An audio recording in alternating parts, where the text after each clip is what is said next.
Aparece en numerosas leyendas y forma parte de la mitología de los pueblos nórdicos. Sin embargo, es ahora, gracias a los últimos estudios y adelantos tecnológicos, cuando comenzamos a desentrañar algunos de sus misterios.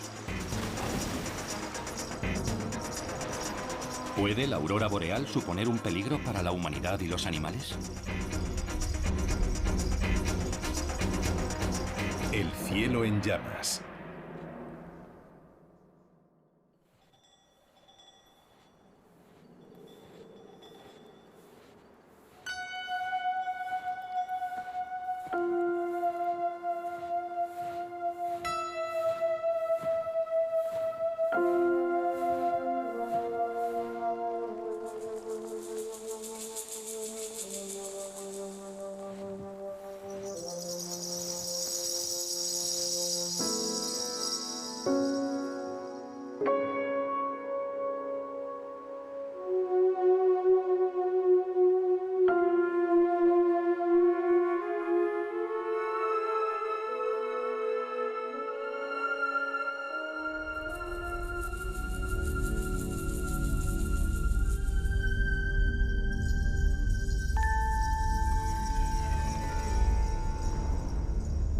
La aurora boreal nace en el Sol, la estrella más cercana a nosotros. Además de luz, irradia partículas que constituyen el viento solar. Estas partículas cargadas eléctricamente se mueven a cientos de kilómetros por segundo y llevan consigo el campo electromagnético del Sol. Al acercarse a nuestro planeta, las partículas y el campo magnético del Sol se topan con el campo magnético terrestre. Esta interacción recibe el nombre de meteorología espacial. Antes de chocar contra la atmósfera de la Tierra, las partículas se acumulan en una zona del espacio cercana a nuestro planeta, en el plano ecuatorial. Esta región se llama hoja de plasma. Entonces, el campo magnético terrestre dirige las partículas a los polos y una vez allí, penetran en la atmósfera.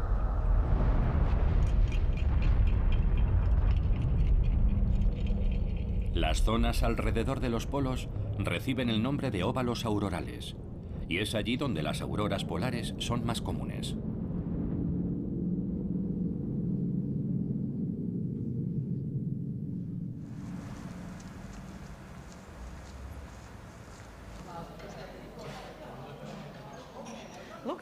Mira ese flujo de plasma.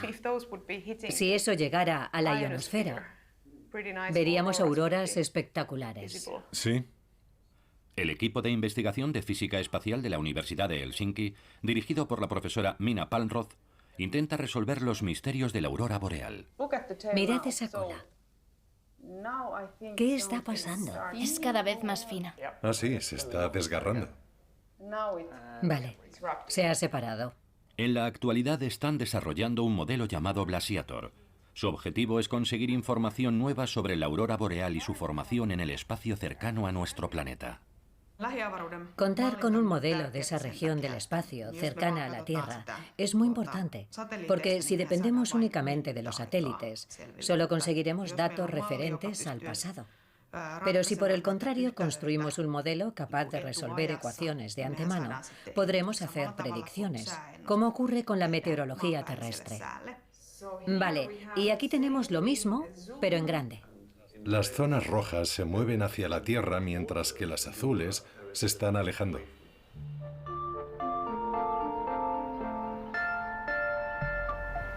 Uno de los centros de investigación más importantes de la NASA se encuentra a muy pocos kilómetros de Washington, en Maryland.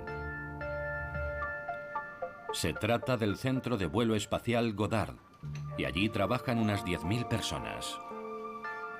Buenos días. Vamos con la previsión de la meteorología espacial de hoy. Primero vamos a centrarnos en estas dos zonas activas que han provocado ciertos destellos.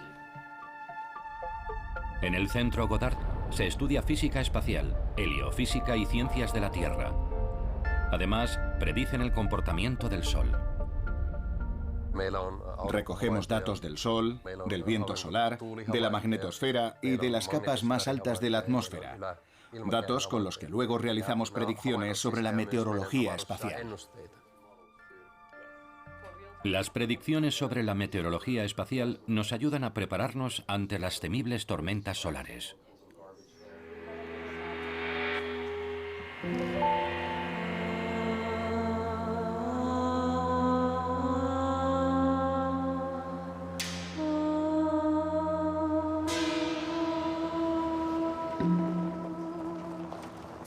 Vale, esta es la estación. No sé si te acuerdas de la primavera pasada. ¿Sí? Pero ahora no hay nieve. Ya, es verdad. Bueno, pues bienvenida. Gracias. El Observatorio Geofísico de Sodankila recibe la visita de una estudiante de posgrado de la Universidad de Nagoya, en Japón. Claudia Martínez ha venido para ver a su colega Jyrki Manninen y al director del observatorio, Esa Turunen. Martínez estudia las ondas de muy baja frecuencia o VLF. Todavía se desconoce su relación con la aurora boreal. Ahora no pillo nada. Ya, ha desaparecido. De momento. Pero volverá. ¿Cómo lo sabes? Porque es lo que suele pasar. Ahora no hay pitidos, solo como un siseo. He analizado unas 20.000 horas. Por eso creo que aparecerá otra vez.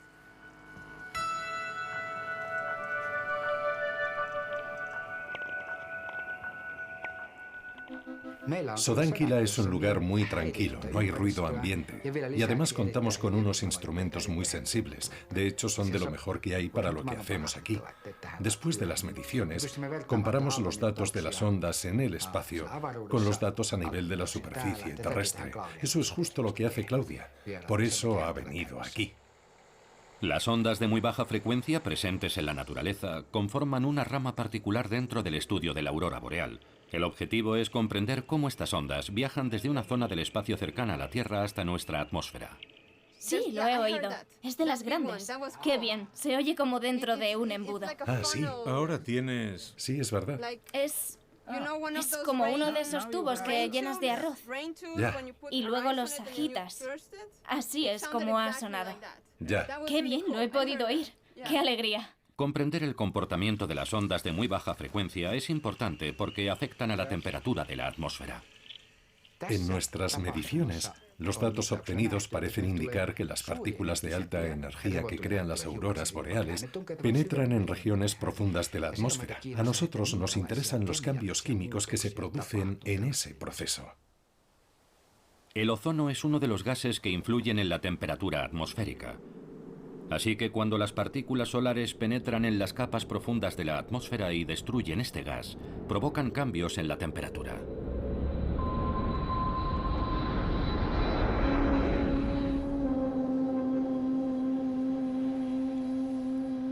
Una tormenta solar es un potente chorro de partículas procedente del Sol. En el peor de los casos, puede tener efectos devastadores para la sociedad. Es capaz de interrumpir el tráfico aéreo, dañar satélites y afectar gravemente a las redes eléctrica y de comunicaciones a escala mundial, con terribles consecuencias económicas.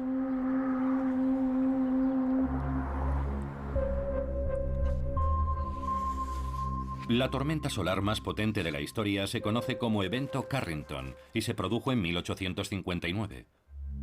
Tras su paso, los cables del telégrafo comenzaron a soltar chispas y las oficinas de telégrafos se incendiaron. Se vieron auroras boreales hasta en el Caribe. En 1859 se supo de la tormenta solar principalmente por sus efectos indirectos.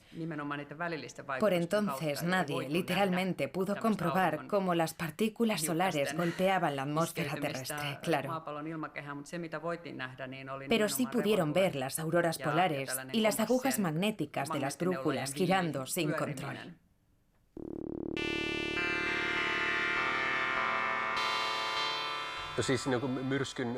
La escala que utilizamos para medir las tormentas solares es el evento Carrington. Aquí en Estados Unidos, el término científico es tormenta que ocurre cada 100 años. Necesitamos modelos precisos, como el Blasiator. Es la única manera de estudiar tormentas del tipo Evento Carrington y calcular sus efectos. En el año 2012, la Tierra tuvo la suerte de esquivar una tormenta solar muy potente. Este es un ejemplo de nuestras observaciones en ultravioleta de julio de 2012. Esta explosión electromagnética se llama fulguración solar. Y coincidió con una gran eyección de masa coronal. Miles de millones de toneladas de plasma solar se vieron proyectadas hacia el sistema solar. La Tierra es este punto amarillo, Venus el verde. Ahí está Mercurio y Marte es el punto rojo. Como podemos ver en esta gráfica, la Tierra tuvo mucha suerte. La eyección de masa coronal avanzó en la dirección opuesta.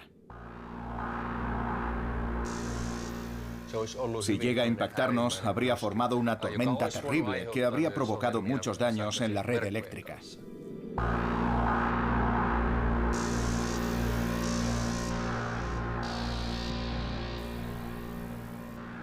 En Estados Unidos, la NASA estudia cómo podemos prepararnos como sociedad para esta clase de tormentas solares tan excepcionales y peligrosas.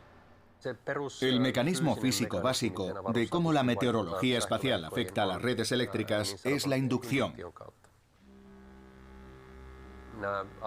Las tormentas geomagnéticas son producto de la interacción entre el Sol y el campo magnético terrestre. Además, producen cambios relevantes en las corrientes eléctricas cerca de nuestro planeta. Las redes eléctricas de la Tierra actúan como una especie de antena ante estos cambios que se producen en el espacio cercano. Estas corrientes extra que se forman en las líneas de transmisión también afectan a los transformadores.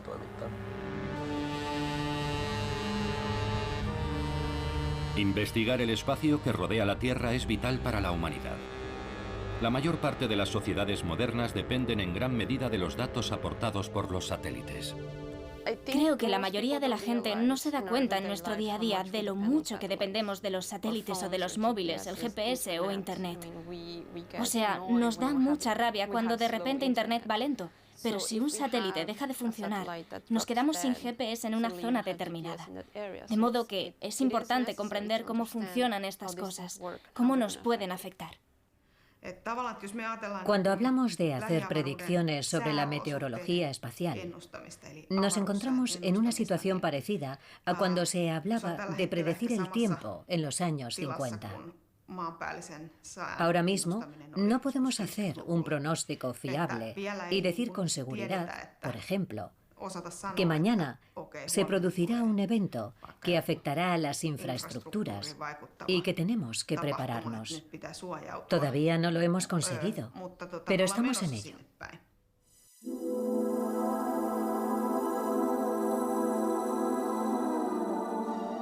El modelo Blasiator, desarrollado en Helsinki, se usará para estudiar, entre otras cosas, las llamadas subtormentas. Una subtormenta es un fenómeno que se produce en el espacio interplanetario, donde los campos magnéticos del Sol y la Tierra se mezclan. Esto produce unas auroras boreales muy potentes. Las auroras boreales comienzan como un arco en el horizonte septentrional.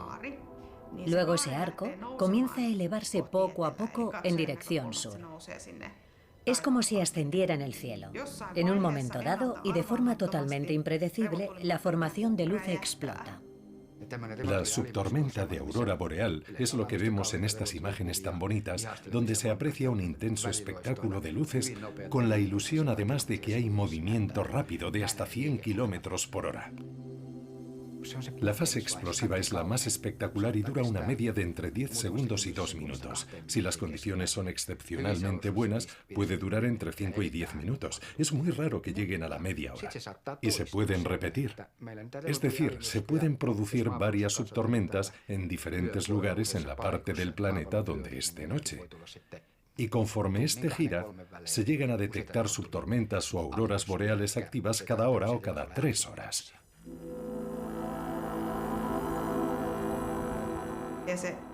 Lo más importante en las subtormentas tiene que ver con el proceso de ruptura de la cola.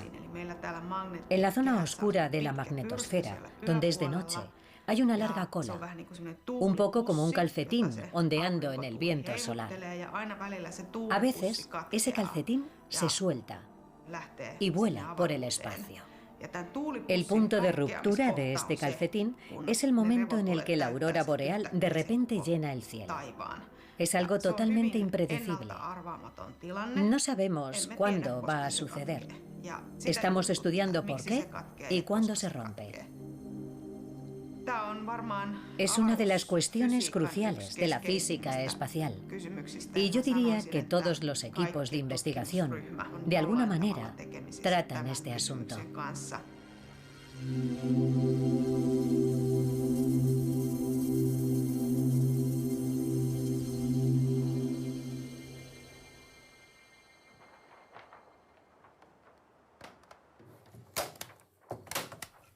Hay decenas de miles de aficionados que fotografían las auroras boreales. Antti Pietikäinen, de Muonio, Finlandia, es uno de los más fanáticos.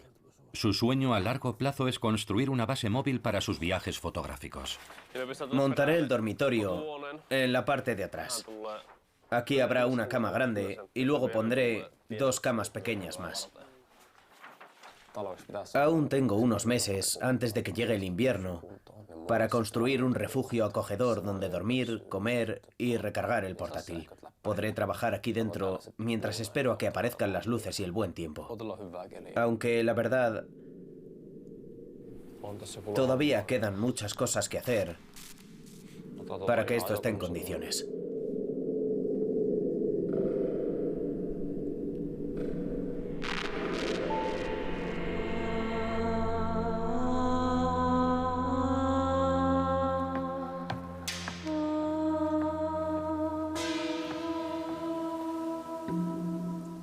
Esta cámara es lo último en tecnología. Sirve para fotografiar auroras. La Universidad de Nagoya se la ha prestado al Observatorio Geofísico de Sodankylä.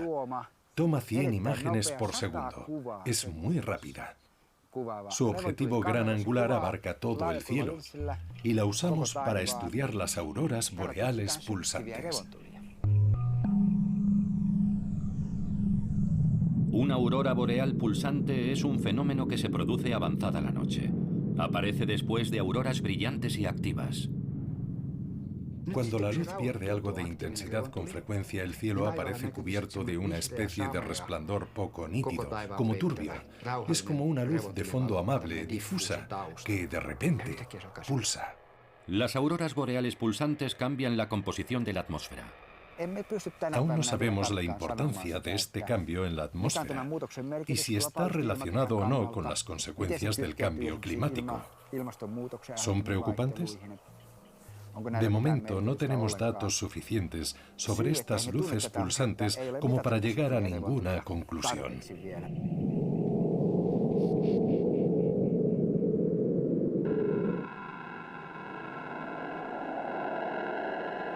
Los datos proporcionados por los centros de investigación son muy útiles para fotógrafos como Antti Pietikäinen. Gran parte de los datos que obtienen se pueden descargar de Internet totalmente gratis. Vamos a comprobar los datos del satélite. ¿Las condiciones son buenas o malas? La polaridad del viento solar ha pasado de sur a norte, y eso es malo para la aurora boreal. Pero luego volvió a cero, así que no todo está perdido. La dirección puede cambiar en solo 30 minutos, y eso ha pasado otras veces. Hay mucha electricidad en el aire. ¿Habrá aurora? Seguro que sí.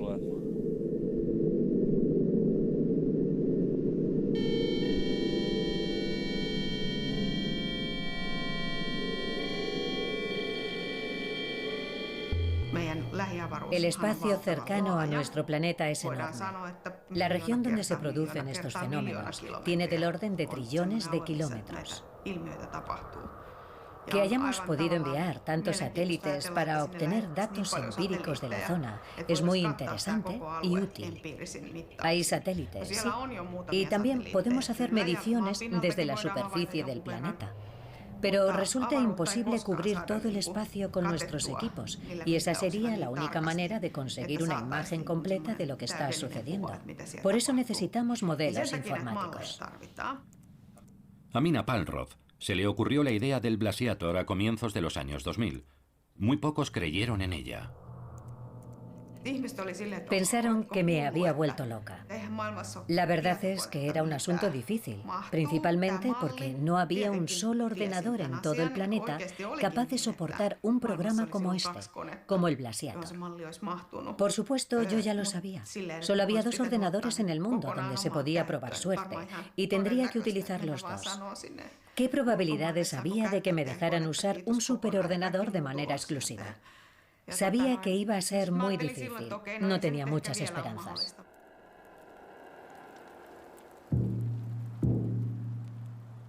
Son muchas las leyendas y creencias ligadas a las auroras boreales, sobre todo en los pueblos que viven cerca del círculo polar ártico. El folclore también es rico en historias que hablan de su origen e intentan explicar su existencia. Las referencias más comunes entre los pueblos nórdicos hablan de las luces de la aurora boreal como espíritus de familiares o antepasados que quieren participar en las vidas de sus descendientes. Pero esa no es la única explicación. Existe otro tipo de leyenda que nos habla de vírgenes, mujeres que murieron jóvenes y se aparecen en el cielo. En Groenlandia, por ejemplo, también se cuenta la historia de las auroras boreales como si se tratara de un partido de fútbol celestial, donde los espíritus de los antepasados juegan con el cráneo de una morsa. Y la roca sale volando y acaba golpeando contra otra piedra, lo que provoca que salten chispas que sobrevuelan la montaña y prenden fuego a los árboles. Estos viejos mitos y cuentos siguen muy vivos. Hoy en día atraen a muchos turistas. Y este fuego creció y se hizo temible. Grande y caliente. Era tan potente que las llamas llegaron hasta el cielo.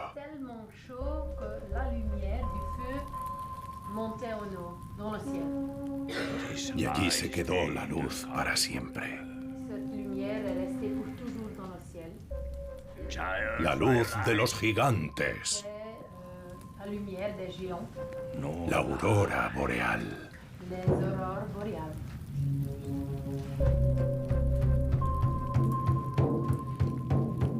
Para su tesis doctoral, Päivi Pilaya se empapó de todos los estudios que trataban el folclore y la mitología de la aurora boreal y se dio cuenta de que a principios del siglo XVIII las explicaciones científicas y las tradicionales tenían muchas cosas en común. Hubo todo tipo de creencias y no siempre diferían de la explicación científica. La experiencia, ver la aurora y su descripción en palabras, escribir sobre ella, conforman una parte fundamental de lo que supone contemplar la aurora boreal. En las leyendas también se habla del misterio de su nacimiento. A veces se decía que la luz de la aurora era el reflejo de una gran ballena o de un banco de arenques nadando en el océano Ártico. También se hablaba de una especie de ilusión óptica o quizá un fenómeno químico producido por un vapor rico en azufre que se alzaba hacia el cielo desde los volcanes polares.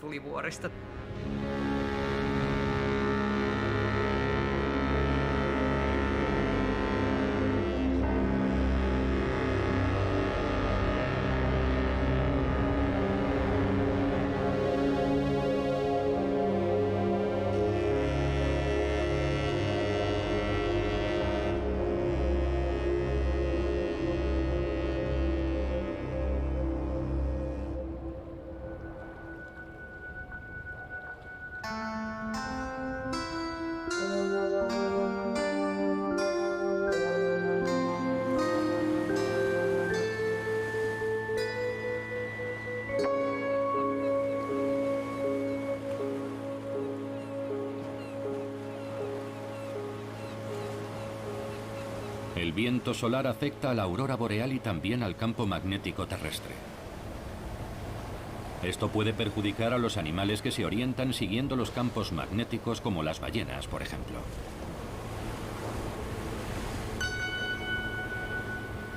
De hecho, algunas teorías relacionan los casos de cetáceos perdidos o varados con las tormentas solares. Se sabe que las abejas utilizan las alteraciones en el campo magnético, por ejemplo, para orientarse. Las aves hacen algo parecido, y las tortugas también. Así que, ¿por qué no las ballenas? Como físico me interesa la habilidad de las ballenas para sentir el magnetismo. Parece bastante lógico, después de todo. Hay pocas formas de orientarse bajo el agua. El físico alemán Klaus Banselow comenzó a interesarse por las ballenas varadas a comienzos de los años 2000. También estudié astronomía.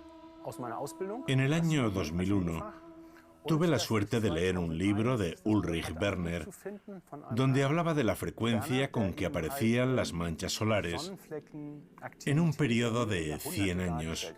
Descubrí que durante el mínimo de Maunder, cuando las manchas solares prácticamente desaparecieron de la superficie solar, apenas se vieron ballenas varadas, y la actividad solar también fue muy escasa. Empecé a estudiar los parámetros de la actividad solar. La duración del ciclo solar fue uno de ellos. Creaba mucha energía durante un ciclo corto, mientras que en los ciclos largos producía menos energía. Durante estos periodos de gran producción de energía, se pierden más cachalotes de lo normal. Hice algunos cálculos y concluí que se pierden o se desorientan más animales cuando se libera mucha energía a la atmósfera.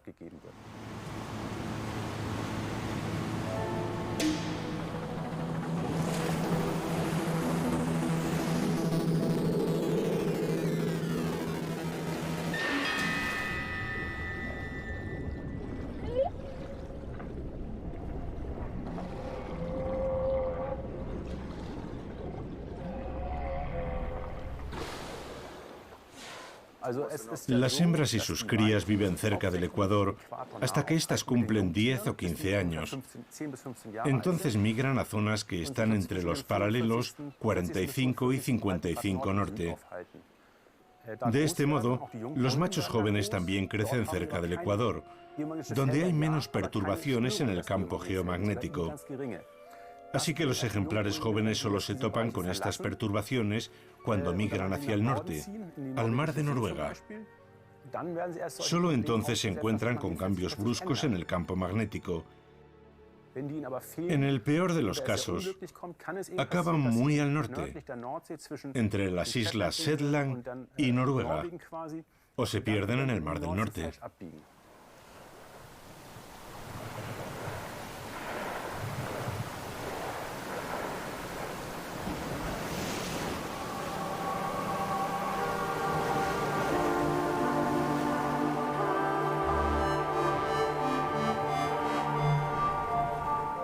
Un proyecto dirigido por la NASA también pretende dar con las razones por las que quedan varados ballenas y delfines. En nuestro estudio sobre las ballenas varadas, comenzamos por analizar si las tormentas geomagnéticas o la meteorología espacial les afectaban. Esa fue la pregunta principal que tuvimos que realizarnos en la primera fase del estudio. Como descubrimos en esta primera fase, al menos de los datos obtenidos en 3 lugares diferentes donde aparecen cetáceos varados, Cabo Cod, Reino Unido y Nueva Zelanda, todo indica que las tormentas geomagnéticas no son el único factor que influye. Creo que contribuye, pero pensamos que hay más factores medioambientales. Puede que incluso nosotros, en algunos casos, seamos en parte responsables. ¿No tienes ninguna intuición sobre la causa de estos accidentes si dejamos de lado las tormentas solares? Pues ese es el objetivo de la fase 2 del estudio. Encontrar la combinación de factores medioambientales que expliquen estos hechos que hemos observado en múltiples ocasiones. No es un asunto sencillo. Hay que tener en cuenta muchos factores y enfocar el problema desde muchos ángulos diferentes para resolverlo. Tienes que estudiar el comportamiento de las ballenas sin perder de vista la astronomía, la geología y la biología. Ya tenemos los resultados preliminares. Según nuestros datos, el viento solar parece influir en el comportamiento de las ballenas.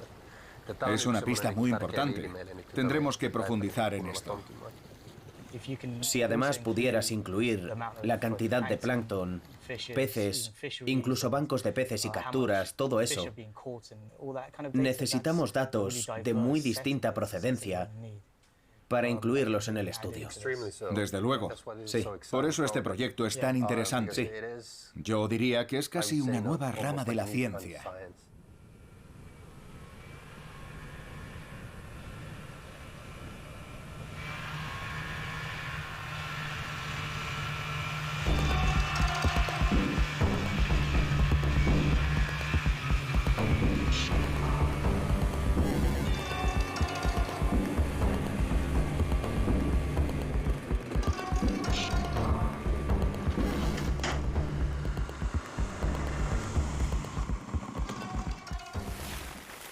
¿Qué tal el invierno?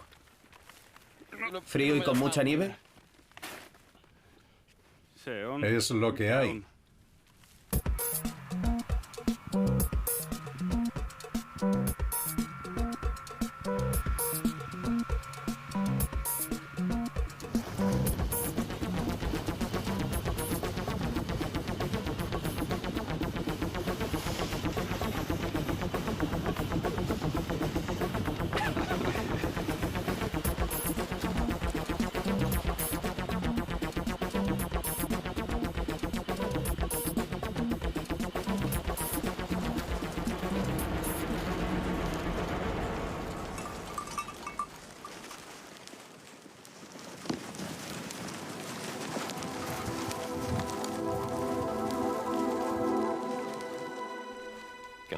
Se habla mucho sobre cómo prepararse para las tormentas solares más potentes.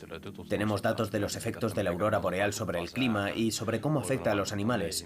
Pero ¿qué pasa con los humanos?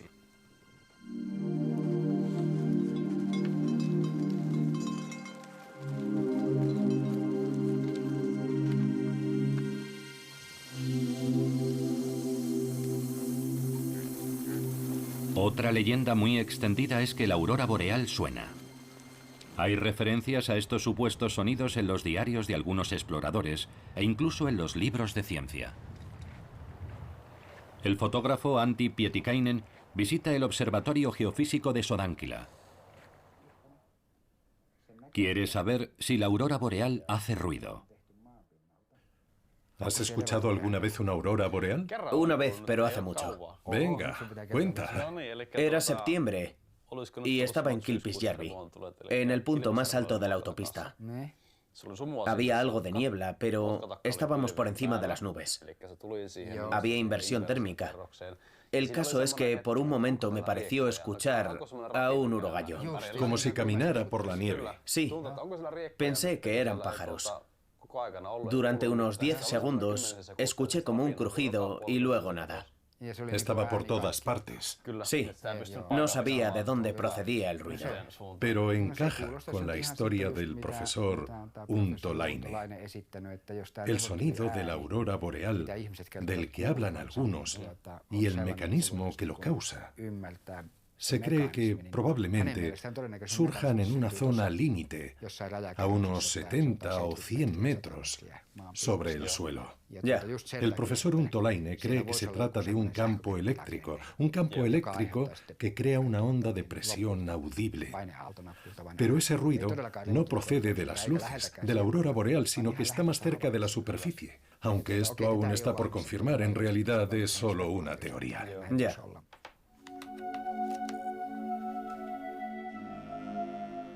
El sonido de la aurora boreal, intentamos medirlo y es muy difícil, no lo hemos conseguido. El profesor Laine tiene muchos datos que demuestran algún tipo de correlación entre los cambios de presión y la actividad magnética, lo cual sugeriría una conexión con la meteorología espacial.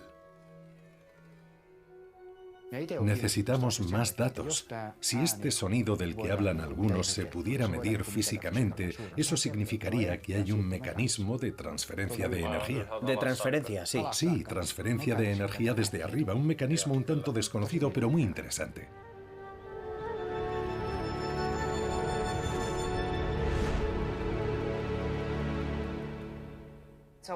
Bueno, al menos en este caso, la actual perturbación está provocada por una reconexión. Sin embargo, necesitaríamos una tercera dimensión para zanjar la cuestión de si las perturbaciones están provocadas por una reconexión o por inestabilidades. El desarrollo del Blasiator sigue adelante bajo el liderazgo de Mina Palroth. Con el Blasiator estamos creando un modelo del espacio cercano a la Tierra. De momento, en 2 dimensiones solo. Así conseguimos una foto de esta región del espacio. Pero queremos añadir una tercera dimensión. ¿Podemos incluir una tercera dimensión? Estamos metiendo el código en un superordenador y ya no podemos añadir nada más. Añadir una tercera dimensión requeriría unas 1000 veces más memoria. Y eso no es posible. Y no lo será hasta dentro de muchos, muchos años. Con una tercera dimensión, el modelo ganaría en precisión. Puede que sea crucial para resolver el misterio de cómo se forman las subtormentas. Si lo consiguiéramos, sería como tener un satélite casi cada 300 kilómetros, así que la red sería bastante densa. Ya, ahora tenemos la red llena. Todos los puntos de la simulación están en la misma resolución. Si miras esta imagen de la simulación, ves que hay grandes zonas donde no está pasando nada. Podríamos reducir la resolución ahí. Quitamos las partes que no nos interesan y podremos fijarnos en las que sí nos interesan. Sí. Por ejemplo, esta turbulencia de este lado. Esto no aporta nada. Si quitamos esa resolución, ¿sería posible después añadir la tercera dimensión? ¿Tú qué crees? Sí, podríamos fijarnos solamente en las zonas donde pasan cosas interesantes y utilizar una resolución menor en otras áreas. ¿Se puede calcular? En 3 dimensiones, sí. En 3 dimensiones, sí. Hablamos de 3 dimensiones. Lo reducimos a la mitad, Ahí 400, 1500 ahí. Eso nos da 6 millones de células. Eso es lo que hemos usado. Venga. A ver qué sale. Cuando hayamos terminado, cuando el Blasiator esté listo y por fin funcione, será como tener en órbita un satélite cada 300 kilómetros, más o menos. Esos son muchos satélites. Creo que cuando el modelo esté a punto y seamos capaces de hacer la simulación de una subtormenta, habremos resuelto el problema de una vez por todas.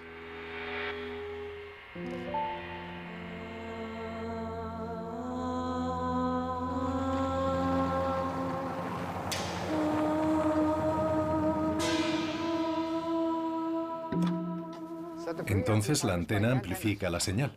Sí, eso es. ¿Y cómo llega la corriente a los preamplificadores? Los hemos conectado a 2 baterías de coche. Si lo he entendido bien, habéis dado con varios fenómenos muy interesantes en vuestras observaciones. Así es, sí. ¿En conjunción con el satélite Arase? Exacto. Claudia ha encontrado uno y yo el otro. Pero mi descubrimiento es tan nuevo que...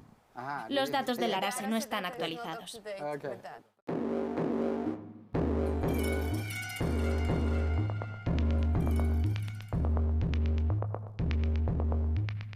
Claudia Martínez estudia los datos sobre el flujo de muy baja frecuencia, detectado tanto por la estación de Canusleto como por las imágenes tomadas por el satélite japonés Arase. El satélite Arase es estupendo porque ahora recibimos información del espacio cercano a la Tierra a través de modelos, tanto de la atmósfera como de la superficie de la Tierra.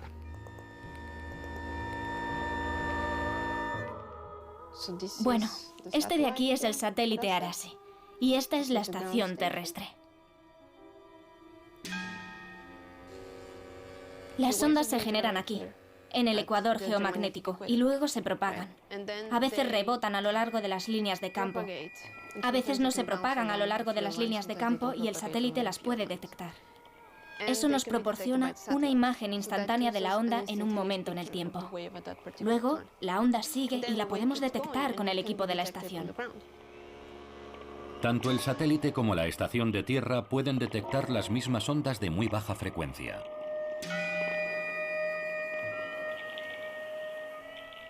Esto es lo mejor de este trabajo. Vale. ¿Está bien? Sí, muy potente. ¿Cómo ves la calidad de los datos? Que tienen mucha. Genial.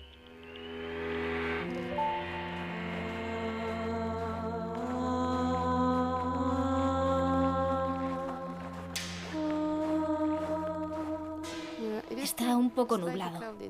Sí, qué pena. No se ven muchas estrellas, pero sí se distingue el arco. A ver si con suerte... Sí, yo diría que habrá que esperar una hora, más o menos. Debería parecer a eso de la medianoche, creo. Como ayer. O quizá algo antes si tenemos suerte. Puede. Yo voy a hacer algunas fotos ahora. Ah, ya empieza, ya empieza. 3 arcos ya. Vale, bien. Esta es sin duda nuestra noche. Esta es nuestra noche. Ahora se activa. Qué bonito. ¿Por esto me vine a vivir aquí? Por esto estoy yo aquí. Bien. Fíjate en eso.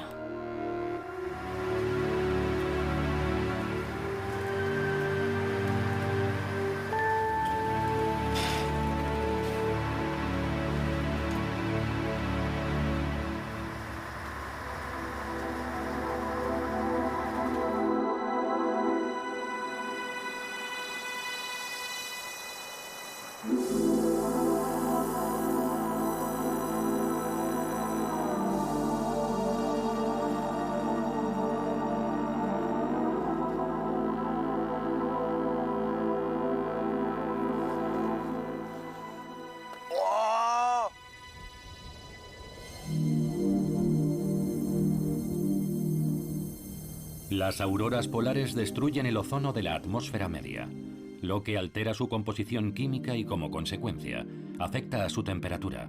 Se trata de una variación natural. Diciembre, enero, febrero. Resulta que aquí en Finlandia y en Siberia tenemos una zona coherente con este color rojo, que significa que la temperatura ha subido unos 4 grados entre la actividad alta y la baja. El Observatorio Geofísico de Sodankylä ha intentado, bajo el liderazgo de Esa Turunen, crear un modelo para predecir esta variación. Tenemos nuevos resultados. Todas las reacciones químicas que se están produciendo aquí ahora figuran dentro del modelo que calcula su efecto en toda la atmósfera terrestre desde 0 a 150 kilómetros de altitud. Vaya modelo. Los cálculos del Observatorio de Sodankylä se usarán en los modelos del Panel Intergubernamental de Expertos sobre el Cambio Climático. Por primera vez incluye datos del modelo climático que tiene en cuenta el efecto de las partículas de alta energía en la atmósfera. Ahora podremos predecir sus consecuencias dentro de docenas de años, y todo gracias a este modelo climático que incluye este tipo de partículas. Sí.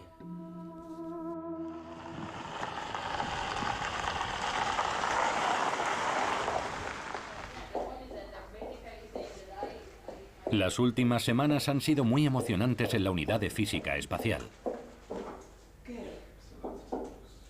El desarrollo del Blasiator está casi terminado. Es alucinante. Parece que se está portando, aún no ha explotado y muestra estructuras en 3 dimensiones. Sí, se ve la transición a través de la región refinada y funciona justo como esperábamos. Es maravilloso. Impresionante. Había mucha gente que dudaba y que incluso se negaba a creer que fuera posible. Pero mi equipo ha realizado la simulación con éxito. Lo hemos conseguido. Es un descubrimiento importante. Quizás sirva para resolver uno de los mayores secretos de la formación de las auroras polares. Si lo redujéramos todo a una sola pregunta, esta sería: ¿por qué las auroras polares, en la cara oscura de la Tierra, donde es de noche, se convierten de repente y sin avisar en una subtormenta? Es una pregunta para la que se busca respuesta desde hace ya 40 años. Se han lanzado más de una docena de satélites solo para resolver este misterio. Máquinas que valían cada una más de 1.000 millones. Ahora, con nuestra simulación, es como si tuviéramos satélites por todas partes. Para que lo entiendan mejor, Finlandia ha lanzado unos 200.000 satélites, porque Blasiator tiene la precisión de un satélite y es maravilloso.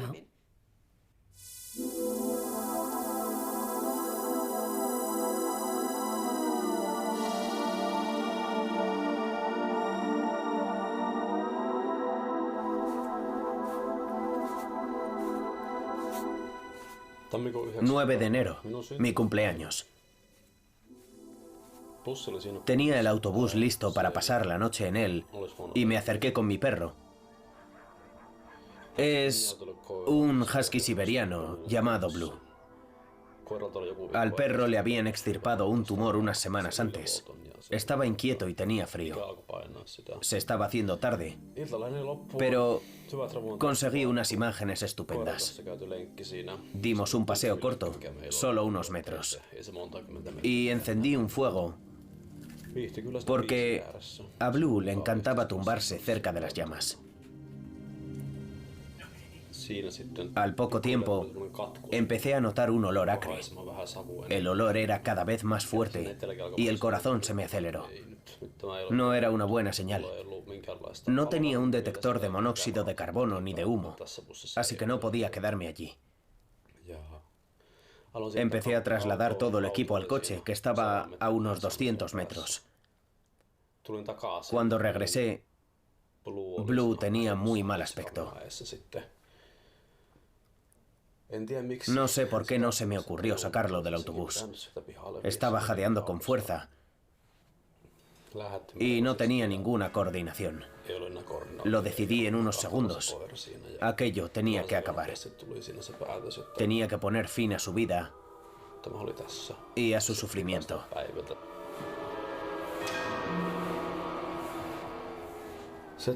Cuando todo terminó, saqué su cuerpo.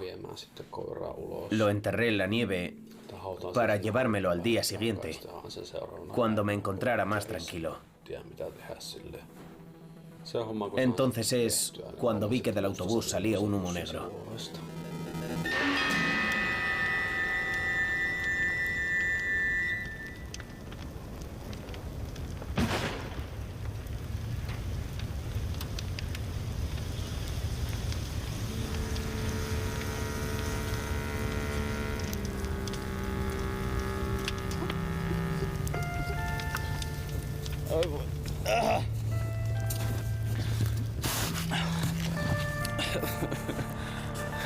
¡Feliz cumpleaños, Santi!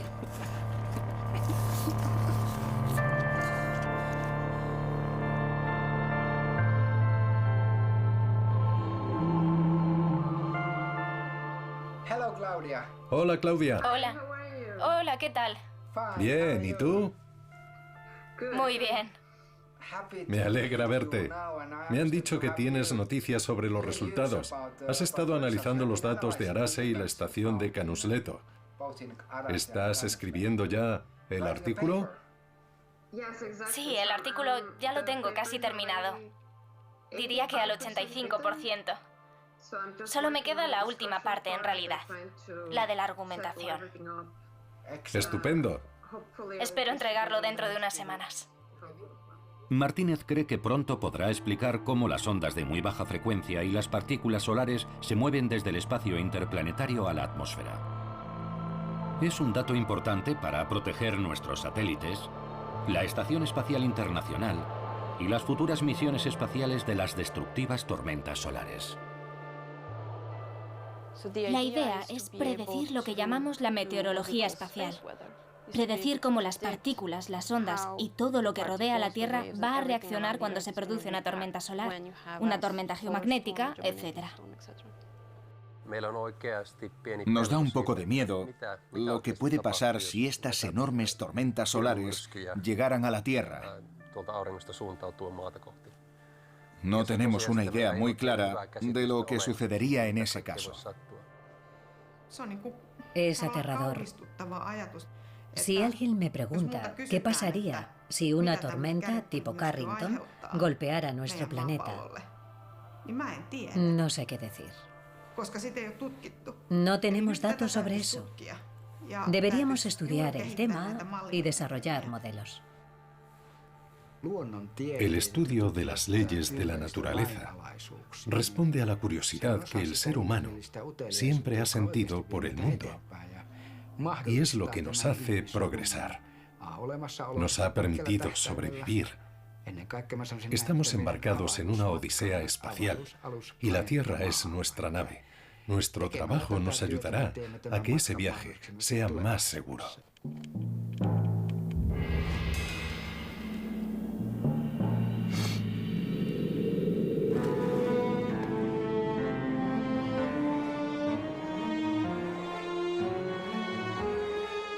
El fenómeno de las auroras polares es aún un gran desconocido. La comunidad científica sigue estudiándolo, pero para resolver el misterio que representa, necesitamos comprender mejor cómo se comporta nuestra estrella más cercana, el Sol. Tenemos que descubrir cómo afecta a las auroras polares y a la vida de todos en el planeta.